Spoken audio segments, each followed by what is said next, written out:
नमस्कार, मैं वेद प्रकाश धाकड़ है हरियाणा के इस खास बुलेटिन में आपका हार्दिक स्वागत है, अभिनंदन है। और आज हरियाणा चुनाव से संबंधित एक सनसनीखेज खबर लेकर आपके समक्ष मैं हाजिर हुआ हूं। जी हां, अगर माननीय सुप्रीम कोर्ट के आदेशों की पालना होती और हरियाणा चुनाव आयोग ईमानदारी से काम करता तो चुनाव परिणाम कुछ और ही होने थे। सबसे पहले मैं आपको ये बता दूं कि मैं जिस फैसले की बात कर रहा हूं वो फैसला है पिटीशन नंबर 121 2008 का, जिसका फैसला 13 सितंबर 2013 को 3 जजों की बेंच माननीय जस्टिस पी सदाशिवम, माननीय जस्टिस रंजना प्रसाद देसाई और माननीय जस्टिस रंजन गोगोई ने दिया था। उन्होंने इस फैसले में कहा था कि नामांकन पत्र जमा करवाते समय जो एफिडेविट दिया जाता है उसका कोई भी कॉलम खाली ना छोड़ें। अगर उम्मीदवार कोई भी कॉलम खाली छोड़ता है तो रिटर्निंग अधिकारी उसका नामांकन पत्र रद्द कर सकता है।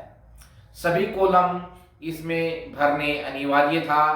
इसी के आधार पर, इसी आदेश पर प्रधानमंत्री माननीय नरेंद्र मोदी ने 2014 के चुनाव में जो नामांकन पत्र दाखिल किया था उसमें अपनी पत्नी का नाम लिखना पड़ा था। उससे पहले वो कॉलम खाली छोड़ते थे, लेकिन कहीं नामांकन पत्र रद्द न हो जाए इस डर से माननीय नरेंद्र मोदी ने कॉलम में, स्पाउस के कॉलम में पत्नी का नाम लिखना पड़ा था, जिस पर लोगों को पता लगा था कि माननीय नरेंद्र मोदी विवाहित है। अब बात करते हैं हरियाणा की सबसे हॉट सीट, जिससे निवर्तमान मुख्यमंत्री नायब सैनी जी चुनाव लड़ रहे हैं। नायब सैनी लाडवा विधानसभा से चुनाव लड़ा है नायब सैनी ने, लेकिन वहां पर माननीय सुप्रीम कोर्ट के इन आदेशों की पालना चुनाव आयोग ने नहीं की। रिटर्निंग अधिकारी ने आदेश की अवहेलना की और ईमानदारी से काम नहीं किया।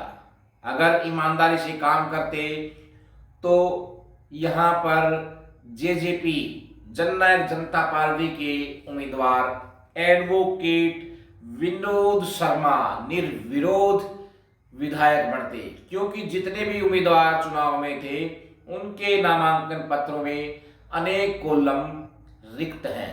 तो मैं सिलसिलेवार आपको जानकारी देता हूं कि किस उम्मीदवार के नामांकन पत्र के साथ दिए गए एफिडेविट में कौन कौन से कॉलम रिक्त थे।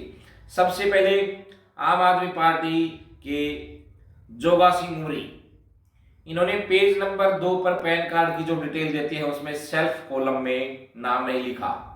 पेज नंबर 6 में सेल्फ, स्पाउस और डिपेंडेंट 1 2 3 खाली छोड़ा हुआ है।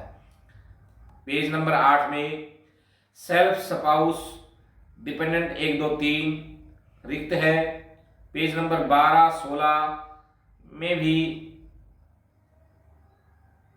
डिपेंडेंट, सेल्फ और स्पाउस का नाम रिक्त है।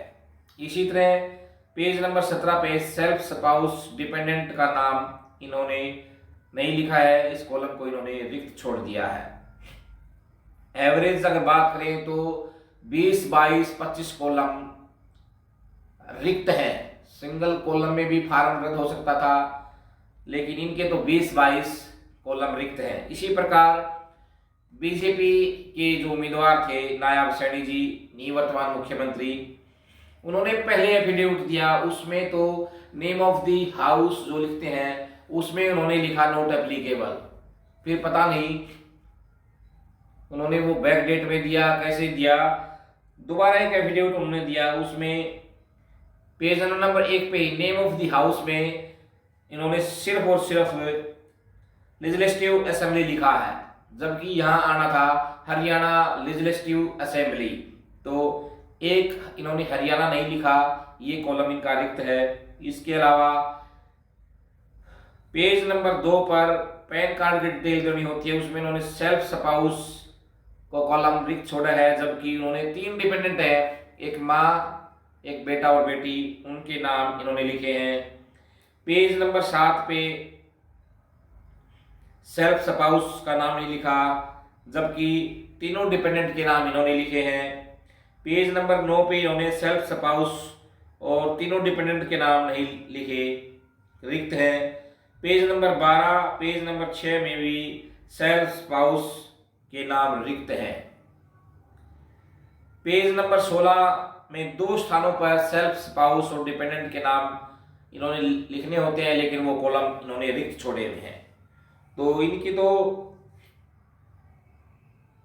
25-27 कॉलम रिक्त हैं। तो नायब सैनी जो निर्वाचित हुए हैं उनका तो नामांकन पत्र रद्द होना चाहिए था, लेकिन रिटर्निंग अधिकारी ने उनका नामांकन पत्र रद्द नहीं किया। इसी प्रकार कांग्रेस के मेवा सिंह हैं, उन्होंने पेज नंबर 2 पर सेल्फ स्पाउस के नाम के स्थान पर रिक्त है। पेज नंबर 5 पे सेल्फ स्पाउस और डिपेंडेंट के नाम का कॉलम रिक्त है। Page number 5, page number 7, page number 11 self spouse और डिपेंडेंट के कॉलम रिक्त है। पेज नंबर 14 में 2 स्थानों पर सेल्फ स्पाउस और डिपेंडेंट के कॉलम होते हैं, वो दोनों रिक्त हैं। इसी प्रकार कांग्रेस के मेवा सिंह का भी नामांकन पत्र रद्द होना था। इसी प्रकार इनेलो की सपना बड़शामी है, इन्होंने पेज नंबर 1 पर नेम ऑफ द हाउस में हरियाणा लेजिस्लेटिव असेंबली लिखना था, लेकिन इन्होंने हरियाणा उसमें नहीं लिखा, सिर्फ लेजिस्लेटिव असेंबली लिखा है। पेज नंबर 2 पे इन्होंने सेल्फ स्पाउस का नाम नहीं लिखा, जबकि डिपेंडेंट के नाम लिखे हैं। पेज नंबर 13 पर कॉलम 7 में इन्होंने सेल्फ और स्पाउस का कॉलम रिक्त छोड़ा है। इनके थोड़े हैं, लेकिन इनके भी कई कॉलम रिक्त हैं। और पीपीआईडी के मान सिंह है बापड़ा, इन्होंने नेम ऑफ द हाउस में सिर्फ एसी लिखा है, जबकि हरियाणा लेजिस्लेटिव असेंबली लिखना था। पेज नंबर 1 पर name of the constituency and state लिखना होता है, इन्होंने स्टेट का नाम रिक्त छोड़ा हुआ है। पेज नंबर 7, 8, 11, 13 में सेल्फ स्पाउस और डिपेंडेंट के कॉलम सभी रिक्त हैं। पेज नंबर 15 पे 2 स्थानों पर सेल्फ स्पाउस और डिपेंडेंट के कॉलम है, वो कॉलम भी इन्होंने रिक्त छोड़े हुए हैं। इसलिए पीपीआईडी के मान सिंह पाबड़ा का भी नॉमिनेशन रद्द होना चाहिए था। भारतीय शक्ति चेतना पार्टी के विक्रम सिंह हैं, इन्होंने पेज नंबर 3, 8, 11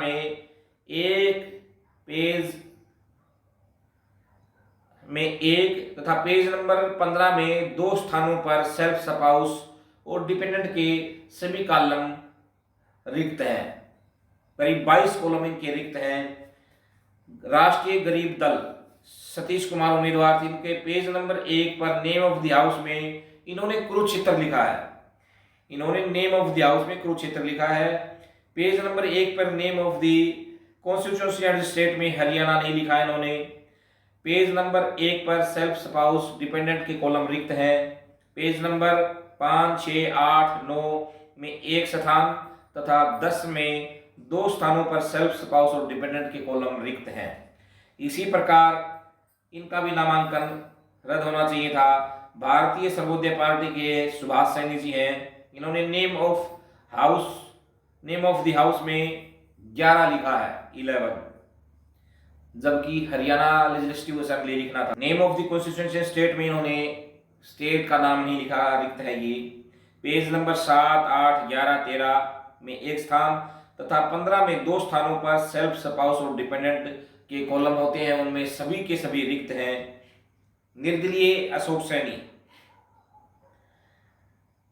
इन्होंने नेम ऑफ द हाउस में हरियाणा लिखा है, लेकिन हरियाणा विधानसभा लिखना था। पेज नंबर 1 पर नेम ऑफ द स्टेट में हरियाणा नहीं लिखा। पेज नंबर 7, 8 में 2 स्थानों पर 14, 12 में 1 तथा 15 में 2 स्थानों पर सेल्फ स्पाउस और डिपेंडेंट के नाम नहीं लिखे, तो इनका भी नामांकन पत्र रद्द होना चाहिए था। निर्दलीय है Praveen Kumar. Name of the house में इन्होंने हरियाणा नहीं लिखा। पेज नंबर 3 में सेल्फ स्पाउस रिक्त है। पेज नंबर 11 में शिक्षा कॉलम में इन्होंने वर्ष नहीं लिखा। पेज नंबर 12 में कैंडिडेट और स्पाउस कॉलम इनके रिक्त है। पेज नंबर 13 में शिक्षा कॉलम में इन्होंने वर्ष नहीं लिखा है, इनका भी नॉमिनेशन रद्द होना चाहिए था। निर्दलीय भजन सिंह, इन्होंने पेज नंबर 1 पर नेम ऑफ द हाउस में भरत सिंह लिखा है, जबकि इन्होंने यहाँ पर हरियाणा विधानसभा या हरियाणा लेजिस्लेटिव असेंबली लिखना था। पेज नंबर 1 पर इनका भी स्टेट कॉलम में हरियाणा लिखना था, वो भी डिस्ट्रिक्ट करनाल लिखा है इन्होंने।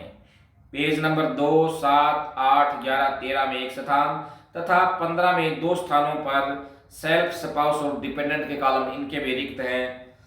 पेज नंबर 16 में शिक्षा कॉलम इनका रिक्त है, इसलिए निर्दलीय उम्मीदवार भजन सिंह का भी नामांकन पत्र रद्द होना चाहिए था। निर्दलीय है राजकुमार जी, इन्होंने पृष्ठ 1 पर name of the house column बिल्कुल रिक्त है। पृष्ठ 1 पर स्टेट का नाम रिक्त है। पेज नंबर 14 पर शिक्षा कॉलम में वर्ष नहीं लिखा। पेज नंबर 15 पे सेल्फ स्पाउस रिक्त है, एक स्थान पर डेथ लिखा हुआ है स्पाउस में। पेज नंबर 16 पर शिक्षा कॉलम में कुछ भी नहीं लिखा, बिल्कुल रिक्त है, तो इनका भी नामांकन पत्र इस आधार पर रद्द होना चाहिए था। निर्दलीय है रामचंद्र कश्यप जी, इन्होंने पेज नंबर 1 पर नेम ऑफ द हाउस में सिर्फ एलए लिखा है। इसी पेज पर नेम ऑफ द स्टेट में इन्होंने हरियाणा नहीं लिखा। पेज नंबर 7, 8, 11, 13 में सेल्फ स्पाउस डिपेंडेंट कॉलम रिक्त है। पेज नंबर 15 में 2 स्थानों पर सेल्फ स्पाउस डिपेंडेंट लिखना होता है, वो भी इनके रिक्त है। फिर निर्दलीय हैं विक्रमजीत चीमा, पेज नंबर 2 में सेल्फ कॉलम रिक्त है। पेज नंबर 5, 7, 11 में सेल्फ स्पाउस डिपेंडेंट कॉलम रिक्त है। पेज नंबर 14 पर 2 स्थानों पर सेल्फ स्पाउस डिपेंडेंट कॉलम रिक्त है, इस आधार पर इनका भी नामांकन पत्र रद्द होना चाहिए था। निर्दलीय है संदीप गर्ग, पेज नंबर 1 पर इन्होंने नेम ऑफ द हाउस में हरियाणा नहीं लिखा। पेज नंबर 2 पर इनका सेल्फ कॉलम रिक्त है। पेज नंबर 7 पर सेल्फ स्पाउस, पेज नंबर 5, 10, 14 और 21 पर सेल्फ स्पाउस डिपेंडेंट कॉलम रिक्त हैं। पेज नंबर 25 में 2 स्थानों पर सेल्फ स्पाउस और डिपेंडेंट लिखना होता था, वो कॉलम भी रिक्त है।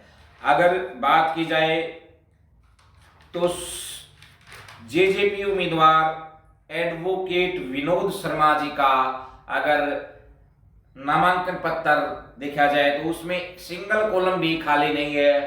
तो सुप्रीम कोर्ट, माननीय सुप्रीम कोर्ट के आदेश की पालना होती, चुनाव आयोग ईमानदारी से काम करता, तो जेजेपी उम्मीदवार विनोद शर्मा निर्विरोध बनते, क्योंकि सबके नामांकन पत्र इस आदेश के तहत रद्द हो जाते और अकेले एक उम्मीदवार बचते, एडवोकेट विनोद शर्मा जो जेजेपी उम्मीदवार थे, और वो निर्विरोध बनते। अगर अब इस मामले को लेकर के advocate Vinod Sharma high court में जाते हैं तो इनके सबके नामांकन पत्र रद्द हो सकते हैं और रिटर्निंग अधिकारी के खिलाफ भी कानूनी कार्रवाई हो सकती है। अब देखते हैं इस बारे में एडवोकेट विनोद शर्मा क्या कहते हैं। उनसे फोन पर बातचीत हुई तो उन्होंने भी कहा है कि इस मामले में वो जल्द ही कोर्ट की शरण में जाएंगे। आप क्या सोचते हैं? कमेंट सेक्शन में अपनी राय जरूर दिए। धन्यवाद, नमस्कार। मैं वेद प्रकाश, धाकड़ है हरियाणा।